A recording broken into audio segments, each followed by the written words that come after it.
Muito bem, bom dia, boa tarde, boa noite, boa madrugada. Não sei qual horário que você está tendo aí disponibilidade de entrar na nossa live, na nossa aula. Não live, porque não vai ser ao vivo. Normalmente live é o termo usado quando está sendo gravado no momento que o aluno está assistindo, né? Então, para vocês funciona como uma videoaula, simplesmente. Bom, eu desejo aí, saúdo a todos vocês, seja bem-vindo, seja bem-vinda. E vamos retomar aí nossas rotinas de estudos. Esse é o segundo vídeo da semana, é o 12º vídeo corretivo, baseado no texto que discutimos arduamente da página 83, há cerca de, o quê? 1 mês e meio atrás, 2 meses atrás, quando a gente estava na primeira fase, que era a apresentação do conteúdo. Dito isso, vamos direto, sem delongas, vamos aí otimizar o nosso tempo indo direto aí às questões. Então, o exercício A dizia o seguinte: read the article, find the words in italics below in the article, then match each word with its meaning. Só para contextualizar, aliás, dizendo, melhor, vamos lá. Você que não tem apostila, eu acho que quase todos têm, deve ter uma ou duas pessoas que entraram depois no grupo, que acho que é o caso da Dani e do Manuel, talvez não tenham a apostila. Se você não tiver, não tem problema. Esse texto está, a fotografia dessa página está lá no grupo de WhatsApp, corre lá. Se você não fez o exercício, pause esse vídeo, faça o exercício e depois você coloca novamente para você saber se você acertou a interpretação do texto. Isso é muito importante. Tá bom? O texto, the title of this text is From the Streets to the Screen. Lembram que é screen? Ah, sabe a palavra touchscreen? Vocês conhecem, com certeza. Vocês têm celulares touchscreen, né? Touch, em inglês, é tocar. Screen é tela. Então, touchscreen é tela à base de toque, né? Porque você faz você programa aí as funções do seu celular com o dedo, não é? Você vai deslizando aí no menu, você escolhe se você vai usar o Zap, o Google, é o touch screen. Então é uma tela que é screen, touch é tocar, é uma tela de tocar, tela sensível ao toque. Alta tecnologia, né? Se a gente pudesse há 10 anos atrás dizer que ia haver um aparelho assim, iria existir 10, 15 anos atrás, a gente dissesse para alguém que iria haver um aparelho assim, e qualquer pessoa, mesmo pobre, teria em casa, às vezes vários, tem gente que tem 2, 3 celulares, às vezes é uma família de 5 pessoas e todo mundo, até a criança de 10 anos, tem celular. Então, há 15 anos atrás, ninguém acreditaria, a pessoa ia rir da sua cara se você dissesse que ia haver um aparelho assim, que ia ter uma tela sensível ao toque, e inclusive todo mundo ia ter, desde o rico até o pobre, até tem gente que é morador de rua e tem celular. Muito interessante. Muito bem. From the streets to the screen. Das ruas para as telas. A história de pessoas que ficaram famosas. Vamos ver. Talvez não tão famosos assim, mas ficaram reconhecidos, se tornaram pessoas notáveis. Vamos lá. Vamos lá, nada. Isso a gente já estudou e já debateu, tá bom? Volta lá nos vídeos anteriores que você vai achar. Hoje é correção do exercício. Exercise A. Read the article, find the words in italics below in the article, then match it word with its meaning. Leia o artigo, encontre as palavras em itálico, abaixo, lá no artigo, e combine cada palavra com significado. Vamos ver se é fácil. First word, disable. So, what is disabled? Unexpectedly, make people think, things that make it hard to do what you want, words of a song, unable to walk or move easily. É esse, letra E. Disabled é a pessoa que não é capaz de andar ou se mover com facilidade. A gente chama isso de portador de necessidades especiais, é assim? Porque hoje em dia você não pode mais falar paralítico porque é ofensivo, né? Assim, você chamar uma pessoa de aleijado, aliás, sempre foi ofensivo, não é legal. Então, a gente costuma se direcionar a essas pessoas como PCD, né? Portadores de pessoas com deficiências, portadores de pessoas... Enfim, eu sei que quando você vai estacionar, tem uma vaga ali que eles escrevem, tem várias vagas especiais, né? Algumas são vagas de idosos, pessoas com mais de 60 anos, e algumas é PCD, que é pessoas com deficiência. Tá bom? Então, é o que a gente chama de PCD, para eles é disabled. Second word, lyric. O que é lyric? Já passamos, né? A gente já leu, que era o anterior, words of a song, as palavras de uma canção. A gente chama isso de letra. No Brasil, a gente fala a letra da música. 3, handicaps. Opa, o que é handicaps? A gente passou por isso também. C, things that make it hard to do what you want. Então, handicap é deficiência também. Mas qual a diferença do handicap por disabled? A diferença é que o disabled tem a ver com locomoção, ok? Tipo, pessoa que não tem uma das pernas, ou ela anda mancando, cadeira de rodas. O handicap pode ser como é que eu posso dizer? Uma deficiência, como a gente fala no Brasil, só que ela não está ligada à locomoção. Então, seria uma pessoa que tem dificuldade para enxergar, uma pessoa que tem um leve retardo, né? Também não sei se essa palavra é a melhor, mas a pessoa que não tem um bom funcionamento aí do cérebro, ela tem algum tipo de paralisia, ou ela tem Down, ou ela é autista, ou ela tem algum tipo de limitação comportamental, tá? Vamos chamar assim, para não ficar grosseiro. Então, a pessoa tem uma limitação. A pessoa não é louca, mas ela não consegue aprender, ela tem dificuldade com o aprendizado, ela tem dificuldade, não consegue aprender a ler, enfim, ela é totalmente inibida, ela é totalmente limitada, ela não é uma pessoa normal, não é uma pessoa comum, porque ela tem alguma questão mental ou visual, enfim. A questão é a diferença entre a deficiência do disabled, que é o número 1, e do handicap, que é o número 3, é que o número 1 está ligado sempre à locomoção. O número 3 está ligado à coisa motora, está ligado à capacidade para algo. Normalmente, uma limitação intelectual. Quase sempre uma limitação intelectual. Ok? 4, rehearse. Opa, o rehearse não faz parte de nenhum que a gente leu anteriormente. Então, eu vou ler o F. Será que é o F? Practice before performing in front of an audience. Praticar antes de se performar na frente de uma plateia. É isso mesmo, é rehearse, que nós chamamos de ensaio em português. By chance. O que é by chance? Eu já havia lido. É a letra A, unexpectedly. 6, raise awareness. O que é raise? De levantar, né? De trazer a consciência de alguma coisa ao pé da letra. Isso vai combinar com o quê? B, make people think. Fazer as pessoas pensar. Que nós chamamos isso também de trazer a consciência, levar a reflexão. É isso. Part B. Agora vamos ao outro exercício. Answer these questions, then compare with a partner. Where do the members of staff band da Billy Lee live? Aonde os membros dessa banda que eles citam aqui moram? Está lá no primeiro parágrafo, né? É a primeira linha. Is a group of musicians from Kinshasa, Democratic Republic of Congo. É um grupo de músicos dessa cidade chamada Kinshasa, na República Democrática do Congo, lá na África. Number 2. Why do they use tricycles? Por que eles usam triciclos? Está no primeiro parágrafo também.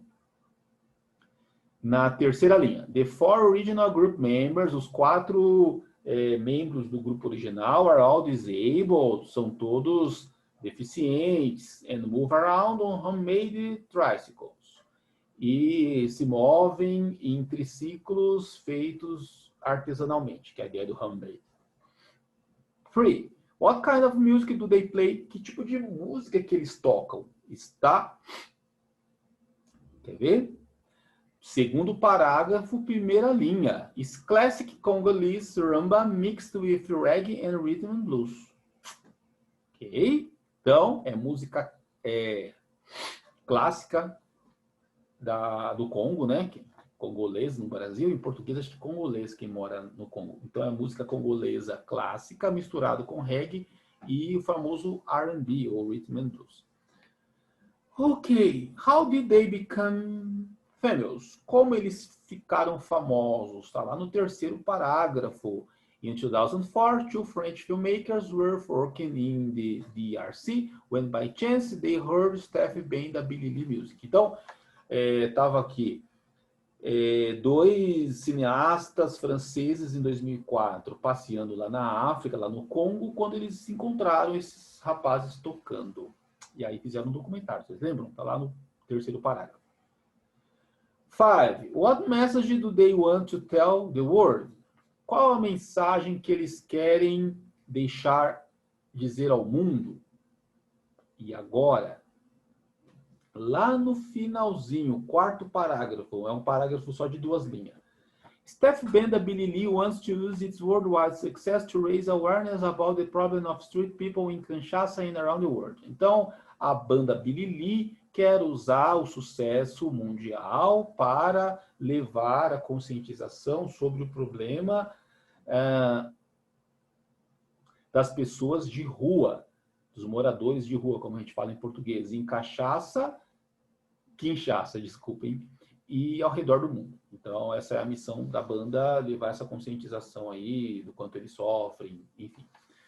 Muito bem, pessoas, muito simples, muito fácil, né? Esse texto é gostoso, esse texto é tranquilo, esse texto é mais fácil comparado aos outros, é mais fácil. Parte C, para fechar. Discuss people you know who had a lot of problems and then became very successful. Discuta, diga, né? Converse a respeito de pessoas que você conhece, que tinham problemas, que tinham muitos problemas, e então se tornaram bem-sucedidas. I think maybe Antônio Francisco Lisboa, I don't know if you know his for his name, if you know him for his name, he's called Aleijadinho because his nickname is that. Aleijadinho didn't have arms, and I don't know how he could do that. But even not having arms, he could make beautiful statues. So I think he was gifted by God with a very great talent for doing that. So in my opinion, it's a case of a disabled man, a man that theoretically will never do something good, but he could do amazing works. Então é isso. Eu falei para vocês a história do Aleijadinho. Você que é bom de história, deve lembrar, né? Ou você que gostava de história, sobre o Aleijadinho, aquele rapaz que não tinha braços e mesmo assim ele conseguia fazer tantas obras, tantas estátuas, que até hoje ele é lembrado. Eu não sou muito bom de artes, né? Mas eu imagino que ele seja o escultor brasileiro mais conhecido, mais famoso do mundo. Caso algum de vocês seja especialista, me deem aí essa informação. Vamos entrar nesse ponto de discussão. É bem emblemático, né? Há quem diga também que o Aleijadinho, talvez as obras do Aleijadinho não sejam todas dele, porque as escavações arqueológicas, muita coisa que não estava assinada. Aliás, no período barroquista do Aleijadinho, os artistas não tinham o hábito de assinar as suas obras. Eu não sei por qual motivo. E eu não sei como que eles conseguiram chegar à conclusão que era do Aleijadinho, sendo que não havia assinatura. E muitas obras são atribuídas a ele sem ter certeza. Tipo assim, na dúvida, coloca que é do Aleijadinho, porque a gente descobriu lá, se eu não me engano, é na cidade de Ouro Preto, né? A gente escavou, descobrimos aí uma imagem, sei lá, uma imagem linda de uma sereia. E nós não sabemos quem é o autor, né? Descobrimos uma estátua bem bonita e nós não sabemos quem é, mas foi feita há cerca de 200 anos e essa época aí era a época que o Aleijadinho estava na ativa. Então vamos catalogar como sendo uma obra de Aleijadinho. Então eu já vi também historiadores muito sérios, como Leandro Narlock, que escreveu um livro chamado O Guia Politicamente Incorreto da História do Brasil. Muita gente critica esse livro e tudo, mas eu acho maravilhoso. Ele questionando isso, né? Poxa, você não tem certeza. Tá, foi do tempo dele, então há uma possibilidade de ter sido feito por ele, mas haviam muitos artistas barroquistas no Brasil, em Minas Gerais, nessa época, na cidade de Ouro Preto e cidades vizinhas. Era um movimento que estava surgindo ali. Então, havia a possibilidade, sim, de ser dele, talvez 50%, 60%, 70% de chance de ser dele, mas havia também possibilidade de ser outro artista amigo dele, conhecido dele, ou rival dele, enfim, né? Porque os artistas são assim, é tipo na Teodoro Sampaio, a Teodoro Sampaio, quem quer tocar um instrumento, quem quer comprar um instrumento musical, vai lá, porque é um monte de loja na mesma rua. Santa Efigênia, eletrônicos, em geral, né? A 25, enfim. Então, artista é a mesma coisa. Surge um artista, ele se torna bem sucedido pintando quadros na Avenida Monteiro Lobato, daqui a pouco vai surgir um outro e um outro, vai vir uma espécie de um centro artístico. Eles trabalham, por isso que tem a cidade de Embu das Artes aqui em São Paulo, porque artistas, eles, quando eles encontram um nicho, logo vem outros também. E aí isso é legal, porque vira uma espécie de um núcleo, vira uma espécie de um centro artístico ali naquele bairro, naquela cidade. Então, aí começa a atrair pessoas do país inteiro, do mundo inteiro, para ir lá conhecer. Então, a cidade de Ouro Preto era mais ou menos assim. Tinham muitos artistas. Então, você atribuir qualquer peça que você encontra ali nas escavações ao Aleijadinho é bem tendencioso, né? Sem falar que no período barroquista foi um período de autoafirmação da beleza interior. Por isso que nessa mesma fase foi feito a história do Corcunda de Notre Dame. É Corcunda de Notre Dame? A Bela e a Fera. Enfim, histórias em que o personagem principal não era bonitão, tipo no passado, que o galã, o homem lindo, era forte e era cheio de valor, né? O homem virtuoso, enfim. A figura do herói passou a ser o aleijado, o paralítico, aquele homem extremamente feio, extremamente peludo, tipo um Shrek da vida, mas tinha um bom coração, aquele homem velho, mas que tinha um bom coração.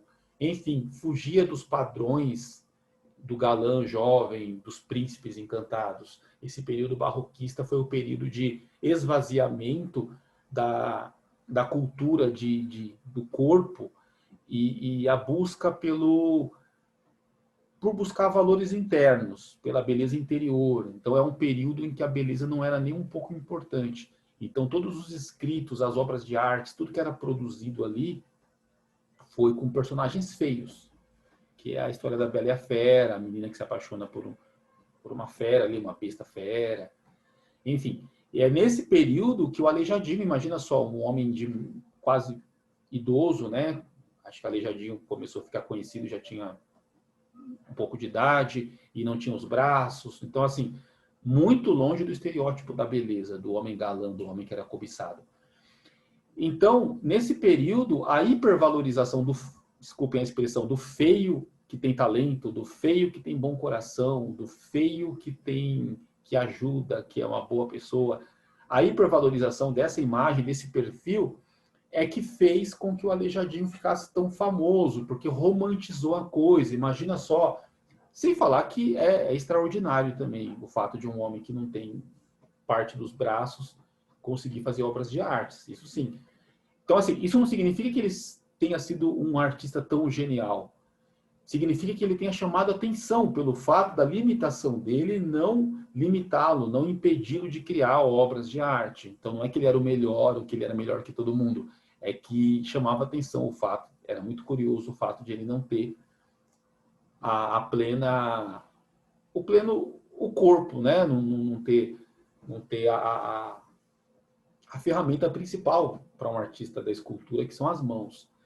Tudo isso somado ao fato da romantização do feio, daquele que não tem perfil de galã, daquele que não é o cara, mas tem essa limitação, ele se tornou conhecido. Então, há um esforço histórico, há um esforço dos historiadores e um tendenciamento a atribuir a ele qualquer obra antiga, né, de 100, 200 anos, que foi encontrada naquela região, vai ser sempre atribuída ao Aleijadinho, sem que a gente saiba se realmente foi ele que fez. Então, tem centenas de obras, não sei se chega a ser 200, 300, tem muitas obras, todas atribuídas a ele, que é claro que grande parte dessas obras a gente sabe, no fundo a gente sabe que não são realmente dele, mas acabou criando essa cultura de atribuir a ele qualquer tipo de estátua, qualquer tipo de imagem que foi encontrada aí nas escavações. Então é emblemática. A gente nunca vai saber se ele realmente foi o cara, se ele realmente foi tão bom quanto a mídia pinta, quanto os historiadores atribuem. Nós nunca teremos certeza. Mas a certeza que nós temos é que, de fato, é impressionante. Ainda que ele não tenha sido bom artista, ainda que a maioria das obras atribuídas a ele não sejam dele, mas só o fato desse homem não ter parte, não ter as mãos, não ter parte aí do aparelho dele, acho que ele tinha o braço, mas não tinha as mãos, uma coisa assim, ou uma das mãos ele tinha pela metade, enfim.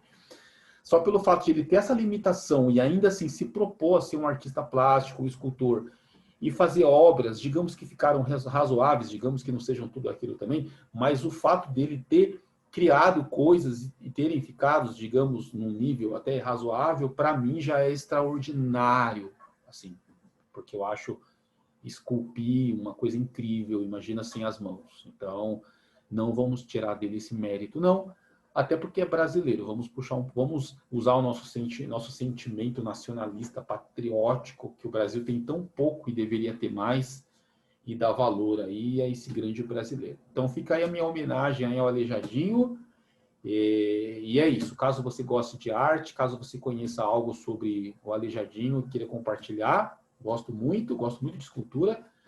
E fica a indicação, se chama Leandro Narlock, esse historiador que eu gosto bastante também, e o livro que ele suspeita, né? Ele coloca e suspeita a questão das obras atribuídas ao Aleijadinho, a grande maioria, de repente, nem ser dele, se chama O Guia Politicamente Incorreto da História do Brasil. É um best-seller, acho que vendeu mais de 200 mil exemplares, muito legal. Lá você vai descobrir coisas que vão deixar você de boca aberta, entre elas que é bem difícil que Santos Dumont tenha inventado o avião, e outras coisas mais que eu não vou comentar agora para não criar polêmicas, tá? Mas lê o livro, ou lê parte do livro, você acha até em PDF piratão para baixar no Google. Compre o original se vocês puderem para dar uma força para o autor. Mas se não for o caso, baixa e dê uma lida porque é muito interessante. Então fica aí a minha dica de leitura para vocês. É um livro que vai mudar a sua forma de enxergar o mundo, libertar você da doutrinação aí, que todos nós sabemos que o que a gente aprende na escola, principalmente em história, não é exatamente o que aconteceu. A história é muito política, a história é demasiadamente tendenciosa, e é bem legal quando a gente tem essa consciência de buscar aí a aproximação com a realidade. É claro que nós nunca vamos saber realmente como aconteceram as coisas, só Deus sabe, né? Porque todo historiador vai puxar a sardinha para um lado. Ninguém é despolitizado, ninguém é isento, não existe isso. Então é importante a gente ouvir ambos os lados, né? O problema do sistema de ensino brasileiro é que eles só ensinam um lado como verdade absoluta. Então Cabral descobriu o Brasil em 1500. Cala tua boca porque é isso. E eles não falam que 9 anos antes, os ingleses, há relato dos ingleses caminhando, passeando pela Amazonas, enfim, nosso território já havia sido explorado, pelo menos um pedaço dele, por ingleses. Então, como que Portugal descobriu em 1500? Que história é essa? Aliás, será que Cristóvão Colombo que descobriu mesmo a América em 1492? Tem certeza? Tem certeza? Leiam o livro, tá bom? Então, um forte abraço a todos vocês. Fica aí a minha dica de leitura. Que Deus abençoe a todos nós e que a gente consiga terminar esse ano, que nós estamos agora caminhando para o finalzinho do ano, com muito bom humor, com muita alegria e com Jesus no coração. Um abraço, até mais.